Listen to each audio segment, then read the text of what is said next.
lang, ang bagong national marathon record ang nakamit ni four-time SEA Games medalist na si Sonny Wagdo sa nagdaang Tokyo Marathon dahil ang kanyang record time abay pasok na pasok para mag-qualify sa Asian Games. Tinutukan niya ni Martin Javier na palaging in the game.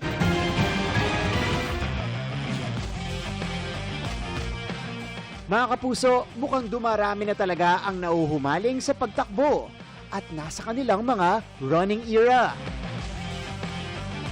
Admittedly, kasama ako dyan. Finish line time!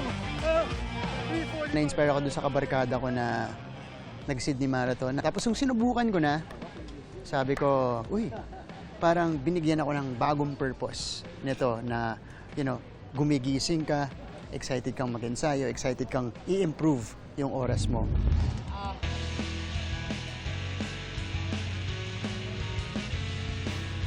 Pero kung personal best o PB ang pag-uusapan, isang record-breaking time ang naitala sa nagdaang Tokyo Marathon. Dahil ang 22-year national marathon record na-break ng SEA Games medalist track athlete na si Sonny Wagdos. Mga kapuso, kasama natin today ang pinakabagong record holder ng Pilipinas pagdating sa marathon. Tinakbo niya yung Tokyo Marathon in 2 hours, 14 minutes and 32 seconds. Nandito si Boss Sonny Wagdos. Yes, sir. Boss Sonny, anong pakiramdam nung nalaman mo? Siyempre, malamang tumatakbo ka pa noon. Nakikinikinita mo na mabibreak ko ang record. Opo. Actually, kinakabahan pa ako nun eh. Kasi hindi ko alam kung kaya kong isustain yung ganitong pace. Talagang sabi ko bahala na to eh. Hindi naman ako nagpabaya sa training ko eh. Yung training ko naman is talagang perfecto talaga, sir. Dumating na kami ng 30 km, 35. Sabi ko break ng national record. Sabi ko break na talaga, kuha na to. Na-predict ko na kung anong oras ang finish time ko.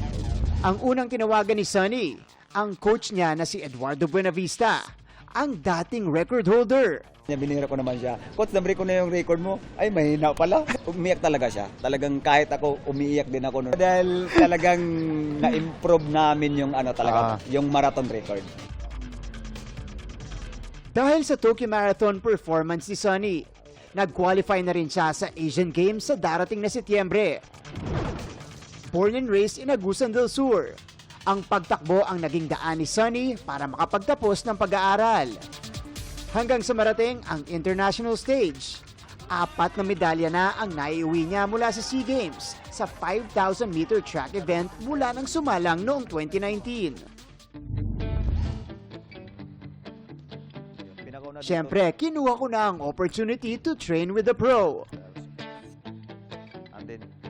At para magkaalaman,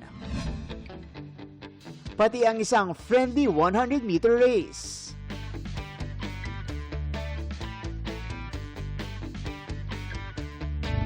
There you have it mga kapuso, ngayong araw nakilala natin ang pinakabagong national record holder sa marathon dito sa Pilipinas, si Sir Sonny Wagdos, at na-experience din natin yung bilis niya in person. So, once again, this has been Martin Javier. Sonny Wagdos. Keeping you in the game.